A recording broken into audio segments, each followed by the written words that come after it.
Assalamualaikum warahmatullahi wabarakatuh. Waalaikumsalam warahmatullahi wabarakatuh.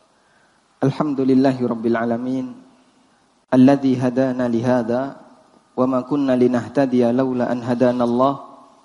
Laqad jaa rusulu rabbina bil haqq wa nudu an tilkumul jannatu uristumuha bima kuntum ta'malun. Wa ashhadu an la ilaha illallah wahdahu la syarikalah wa ashhadu anna Muhammadan abduhu wa rasuluh. Salawatu Rabbi wa salamu alaihi wa ala alihi wa sahbihi wa man sara ala nahjihi ila yaumiddin. Hadirin yang kami hormati, alhamdulillah kita layak bersyukur kepada Allah Subhanahu wa taala dengan adanya nikmat ilmu dan kesadaran untuk mau belajar. Allah Subhanahu wa taala menyebutkan alasan kenapa orang kafir itu mendapatkan hukuman kekal di neraka. Kita memahami seperti ini, Allah Maha Adil. Dan Allah tidak akan menghukum melebihi dari kezaliman hambanya. Yang jadi pertanyaan, jika orang kafir itu hanya hidup dalam masa usianya 60 tahun, 80 tahun, atau sesuai dengan usia yang Allah berikan.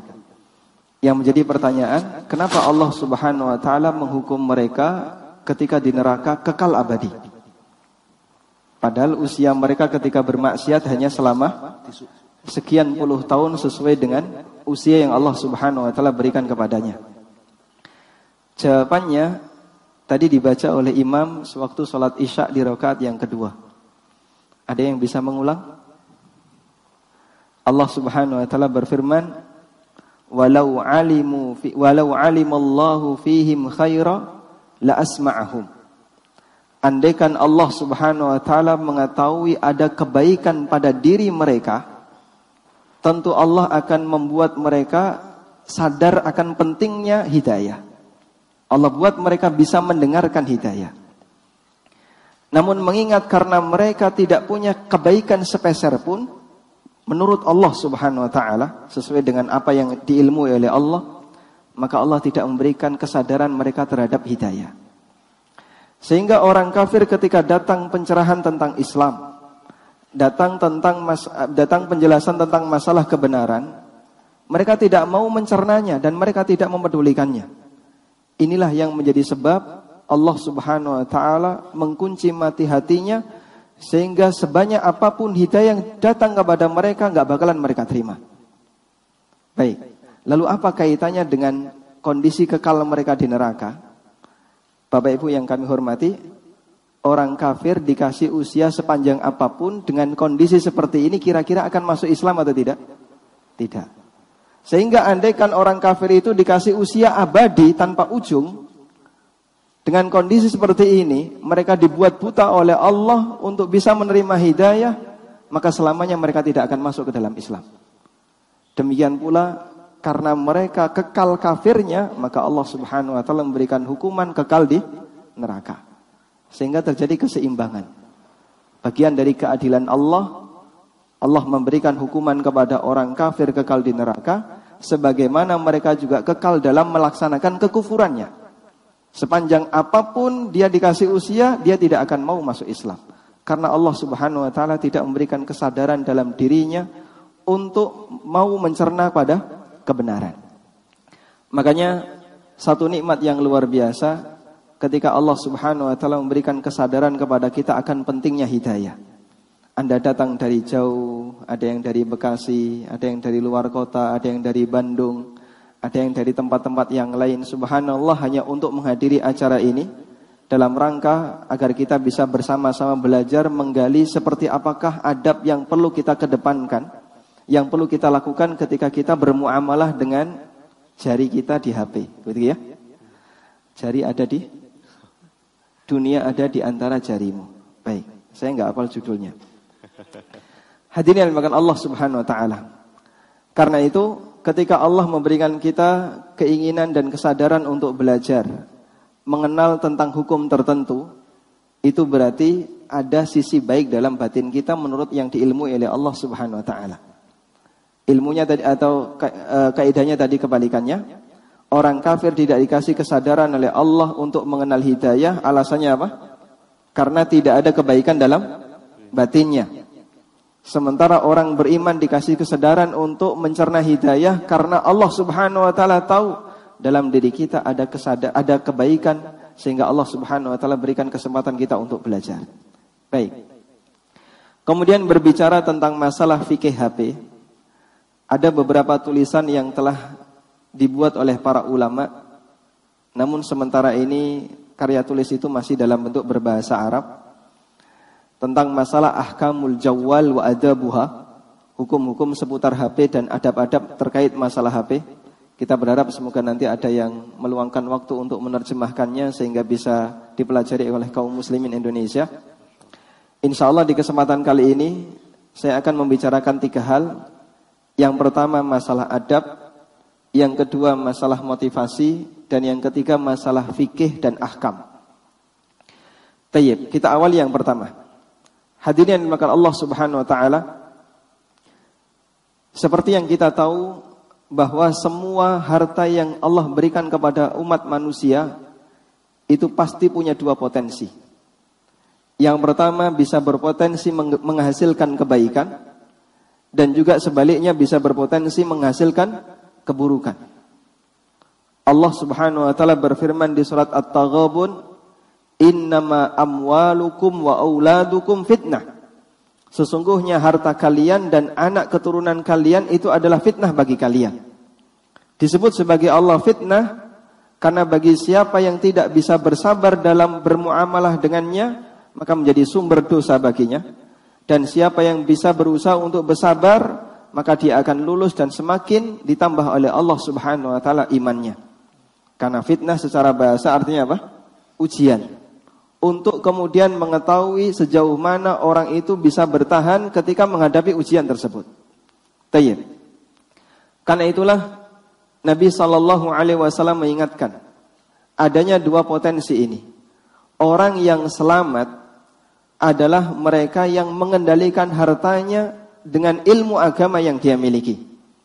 Sebagaimana disebutkan dalam hadis riwayat Ahmad dan Turmudi. Hadis ini derajatnya sahih sebagaimana dinyatakan oleh Syekh Albani. Beliau mengatakan, innamad dunya li arba'ati nafarin. Dunia ini isinya hanya 4 jenis manusia. 4 jenis manusia itu siapa saja? Yang pertama, abdin razaqahullahu malan wa ilma, fahuwa yattaqi fihi rabbah, wa yasilu fihi rahimah, wa ya'lamu lillahi fihi haqqah. Yang pertama adalah seorang hamba yang dikasih kelebihan oleh Allah harta dan ilmu agama.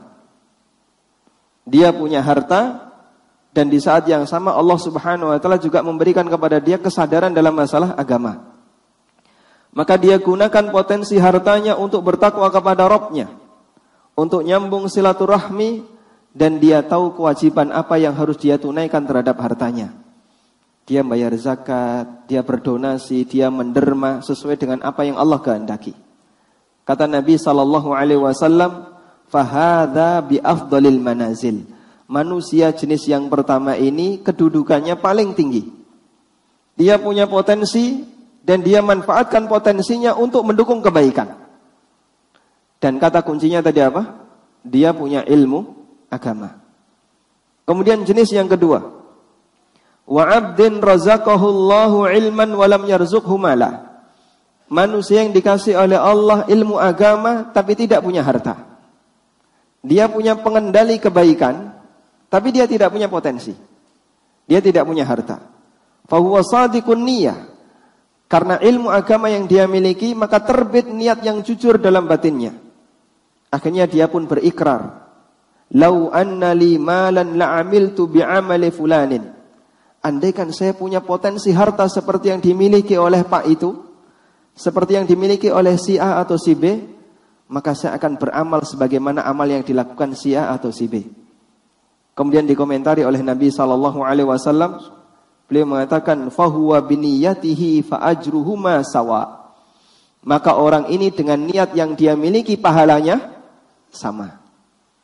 Orang yang punya kesadaran agama tapi dia tidak memiliki potensi, kemudian dia ingin untuk melakukan ketaatan tapi tidak bisa karena tidak punya potensi, dikasih oleh Allah Subhanahu wa taala pahala niat yang sempurna.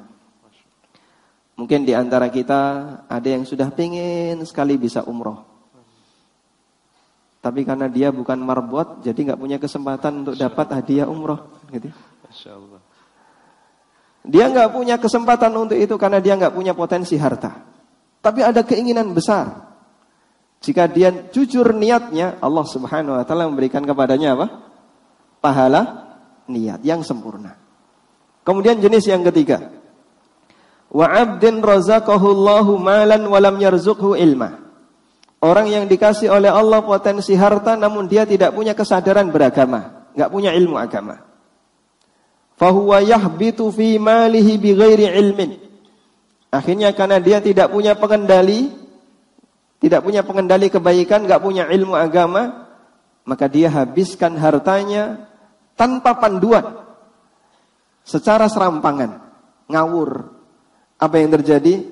La yattaqi fihi rabbah wa la yasilu fihi rahimah wa la ya'lamu lillahi fihi haqqa. Maka dia tidak gunakan harta itu untuk bertakwa kepada Allah, tidak dia gunakan untuk menyambung silaturahmi, dan dia enggak ngerti kewajiban apa yang harus dia tunaikan terhadap hartanya. Kata Nabi SAW, fahuwa bi akhbathil manazil, ini manusia jenis yang paling jelek kedudukannya, yang paling khabith, yang paling rendah kedudukannya. Dia punya potensi, namun potensinya tidak diiringi dengan ilmu agama. Akhirnya dia gunakan potensinya untuk semakin bermaksiat kepada Allah Subhanahu wa taala. Sehingga orang ini berbahaya, hadirin. Kenapa kok disebut berbahaya? Karena dia punya potensi tapi tidak punya ilmu agama. Sehingga dia semakin menentang kebenaran, dia gunakan hartanya untuk memusuhi kebenaran karena dia punya potensi. Yang keempat, wa 'abdin lam yarzuqhu Allahu malan wal ilma. Orang yang tidak dikasih oleh Allah harta maupun ilmu, potensi enggak punya, ilmu agama enggak punya. Fa huwa yaqul, kemudian dia komentar dengan kebodohannya. Lau anna li malan la 'amiltu fihi bi 'amali fulan. Andaikan saya punya harta, maka saya akan beramal seperti yang dilakukan oleh si A. Saya akan bermaksiat yang lebih hebat dibandingkan maksiat yang dilakukan oleh si A. Kata Rasulullah sallallahu alaihi wasallam, fa huwa bi niyyatihi fa wizruhu ma sawa. Orang ini dengan niatnya dosanya sama. Baik. Anda bisa lihat apa pembeda antara orang yang punya potensi dan tidak punya potensi bisa mendapatkan pahala? Intinya di mana? Ilmu agama. Sehingga mereka yang sadar akan aturan, yang berusaha